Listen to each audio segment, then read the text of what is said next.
Assalamualaikum warahmatullahi wabarakatuh. Waalaikumsalam. Maaf sebelumnya Ibu dengan Ibu siapa? Dengan Ibu Hena. Ibu Hena. Iya. Oke, baik Ibu. Di sini saya Gina dari jurusan Bahasa Indonesia IKIP Siliwangi kelas A2. Di sini saya bermaksud untuk mewawancarai Ibu tentang perubahan kurikulum. Nah, ini berarti tingkat SMP ya. Nah Ibu, untuk yang langsung saja ya, untuk pertanyaan yang pertama. Iya, mangga. Nah, pertanyaan yang pertama itu, bagaimana perubahan kurikulum dari dulu hingga saat ini di Indonesia, Bu? Ya.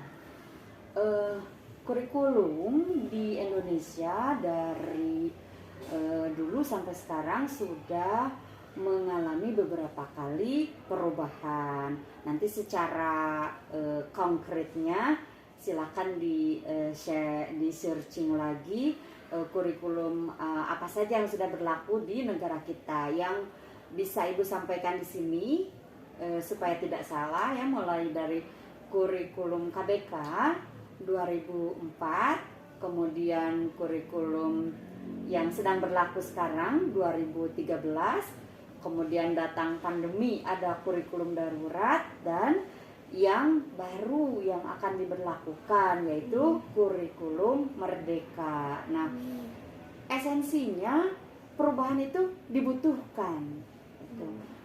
Seperti juga perubahan kurikulum. Nah, kenapa berubah? Mungkin karena untuk memenuhi kebutuhan-kebutuhan tadi.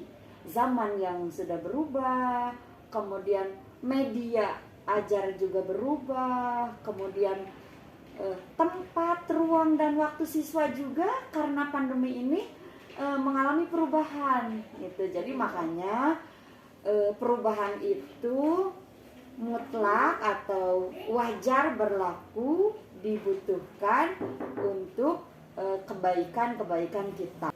Oke, baik Ibu.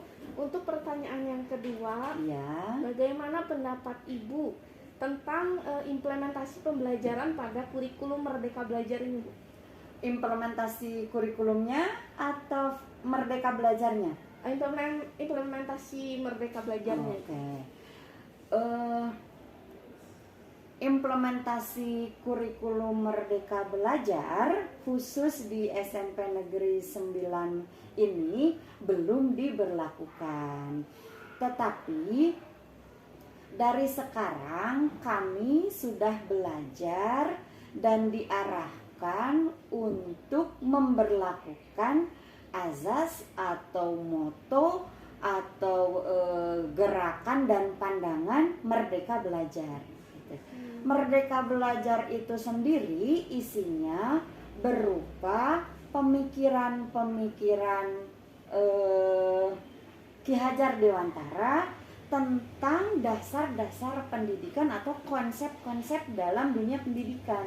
Nah, Merdeka Belajar adalah sebuah pandangan yang memerdekakan siswa untuk belajar melalui caranya, melalui minat, bakat, kemampuan yang berbeda-beda dari siswa, dimerdekakan sesuai dengan kodratnya masing-masing, sesuai dengan kemampuannya masing-masing. Yang mampu di bidang seni, maka kita dorong supaya kodratnya, bakatnya muncul. Yang mampu memiliki kemampuan di bidang sains, kita dorong, kita fasilitasi supaya muncul bakatnya di bidang sains. Jadi kita tidak lagi menyamaratakan konten untuk semua siswa. Yang tidak mampu seni, sebelumnya kan kita paksa bisa berkesenian.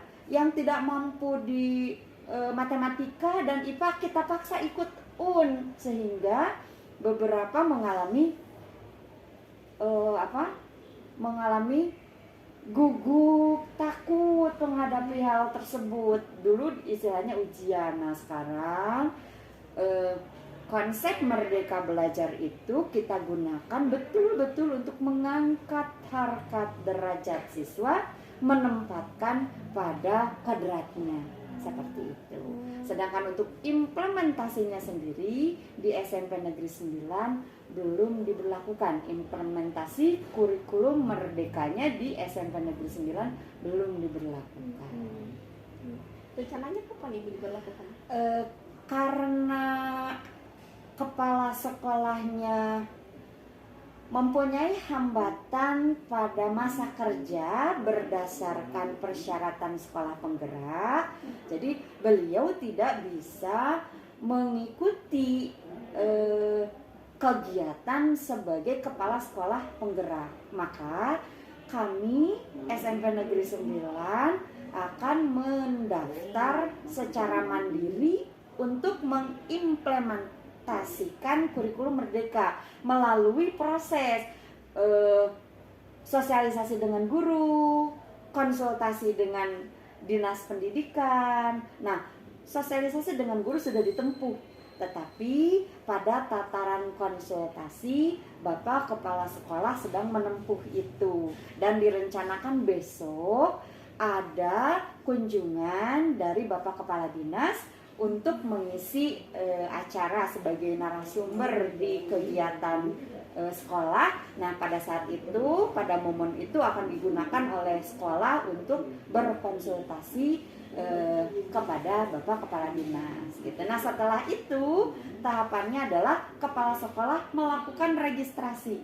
Nah, jika registrasinya berhasil, SMP Negeri 9 akan mengimplementasikan kurikulum merdeka itu pada Juli nanti, awal tahun pelajaran, jika berhasil melakukan registrasi. Namanya implementasi kurikulum merdeka secara mandiri.